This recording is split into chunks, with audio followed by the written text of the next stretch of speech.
السلام عليكم ومرحبا بكم متتبعين قناة خديجة أم فاتن. نتمنى تكونوا بخير وعلى خير وانتم تشاهدوا لا فيديو. اليوم ان شاء الله بغيت نتقاسم معكم الطريقة ديال التحضير ديال المشماش المجفف تحت طلب بعض الاخوات اللي قال لك بارطاجيه معنا ولا حطي لنا الطريقة. انا جيتكم بها فسارعوا جيبوا المشماش، راه مازال حاليا كاين في السوق، نجيبوه ونحضروه يعني بانفسنا في المنازل ديالنا بدون مواد حافظة وبدون مواد اضافية. في نهار وان شاء الله غادي توجدوه، او ساعة ونص فقط ما كتعداهاش غادي توجدوا المشماش ان شاء الله. اي اختي غير سارعي وكوني للوم ولاتي وسيري جيبي المشماش وتعالي تشوفي اختي الطريقه، غير تبعي من الاول حتى الاخر، ما كاين لا تعقيدات ولا طلع للسطح ولا شمش ولا زمر ولا حتى شي حاجه. فتعالي اختي تشوفي الطريقه اللي هي ناجحه 100%، قليل اللي كيعطي لكم ان شاء الله، وانا غادي نتقاسمها معكم.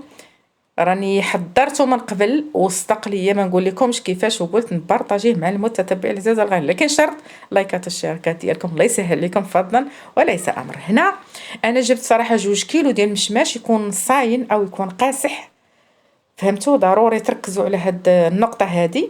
جبت 2 كيلو لانه صدقوا لي شي وحدين فيهم ماشي تلهيه، عييت ما نعزل، لكن شي وحدات صدقوا لي ماشي تلهيه. دونك بقى ليا 2 كيلو الا ربع، يعني 2 كيلو الا ربع بقاو ليا.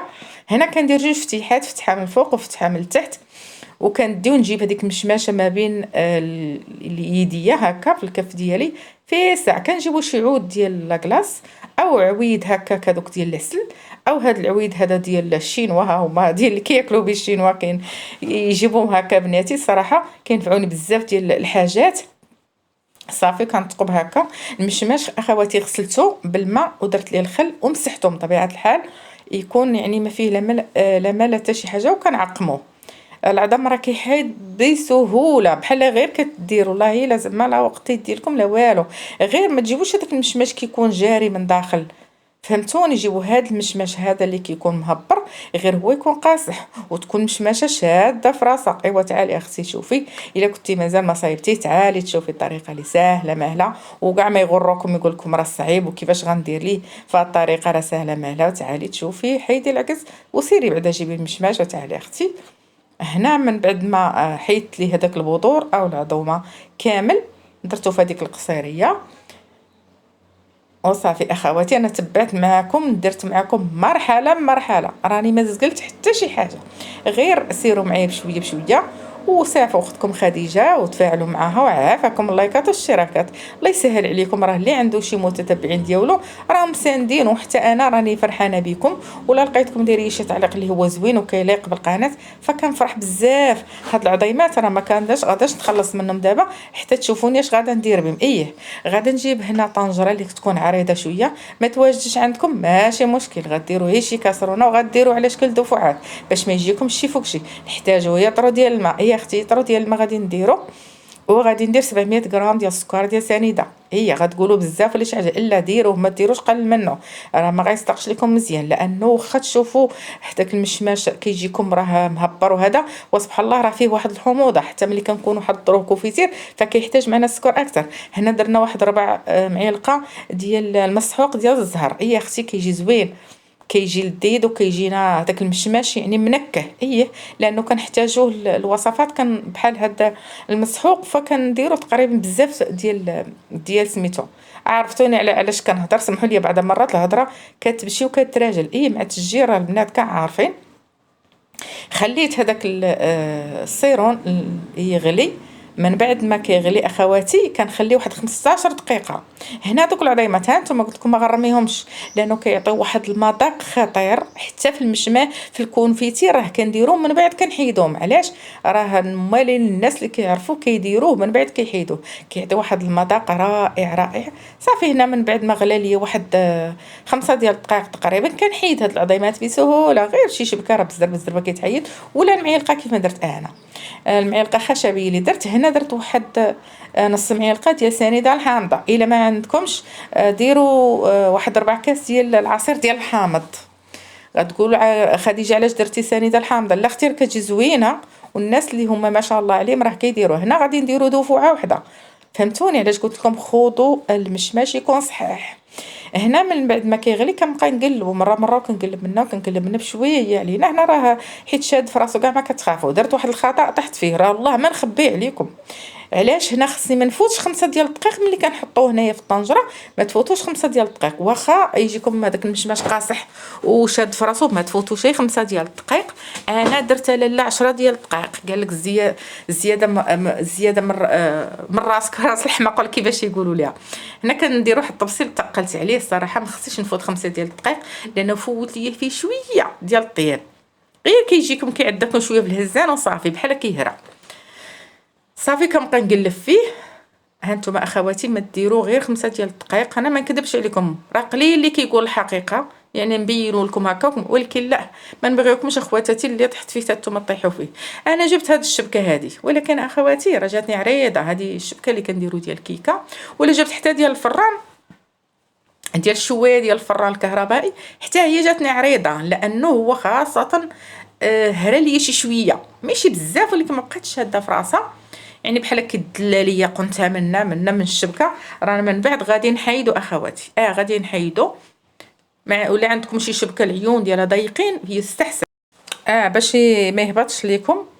واخا يكون بقى شاد لكم راسو ما باش يهبط لكم. شفتوا راه هكا كيبان لكم، راه تقولوا راه لا راه شاد في راسو، ولكن لا. هنا ها انتم راه من بعد عاوتاني درت لي هذيك البابي كويسون، ولكن من بعد عاوتاني غادي ناولو غنديرو في الطاوه هكايا، وندير واحد المنديل ديال القطن باش يشرب لينا شي شويه صافي. ومن بعد ان شاء الله عاد غادي ندير ليه السيرو.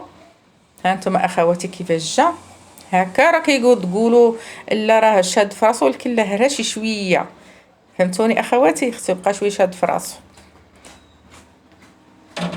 كي تشوفوا معايا ان شاء الله تبعوا الطريقه، انا ما خبيت عليكم حتى شي حاجه اخواتي، والله العظيم اللي اي حاجه يعني درتها راني تنقولها لكم، ونتمنى ان شاء الله حتى نتوما يعني تفاعلوا معايا. هنايا درت في ديك البلاطو زعما هذا زوين، هذا راه بحال الشبكه، راه فيها داك التقابي زوين يعني كيهبط منه داك السوائل، وستفتو كامل ودرت بلاطو اخر تحت منه باش يهبط ليه هذاك السيرو.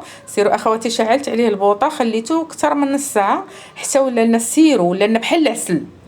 فهمتوني؟ ضروري من هاد النقطه يعني تردوا بحال العسل.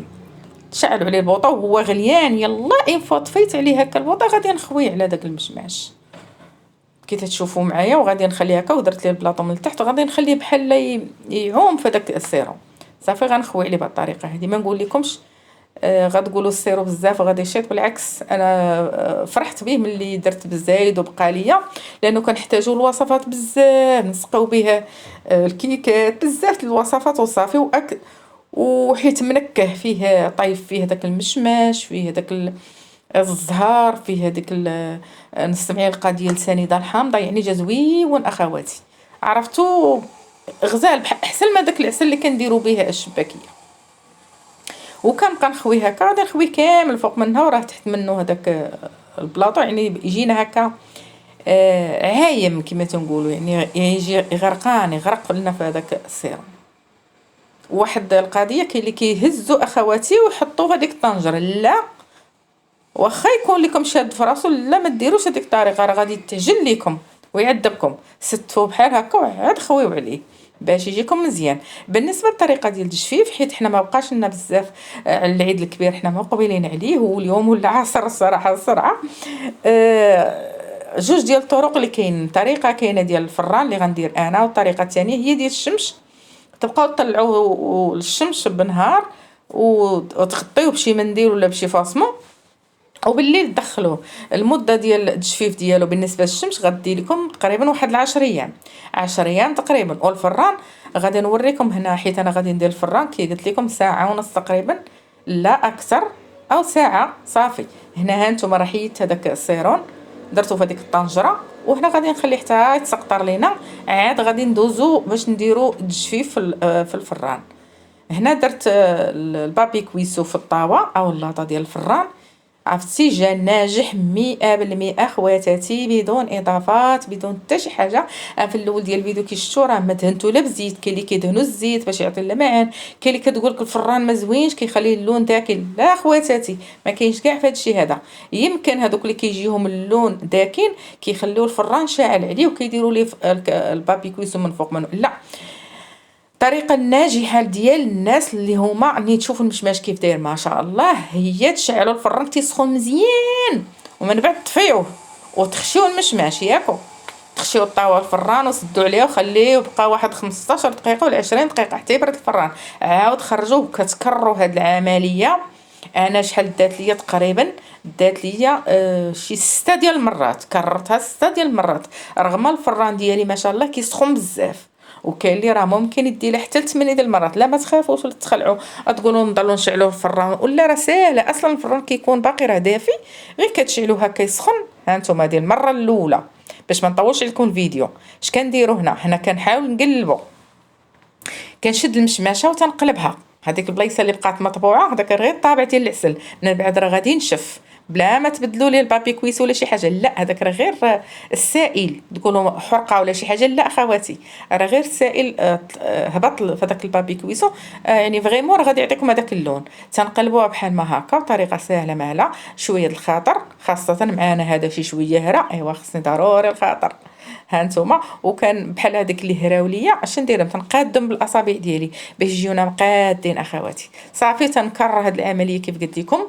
ما نقدروش نقولوا كل وحده وشحال قد يعني انا درت لي 6 ديال المرات حتى نتوما غديروا 6. لا راه والله العظيم كيختلف المشماش وكيختلف الفران، يعني تبقاو ديروا فيه العمليه حتى ينشف ليكم، تينشف تماما.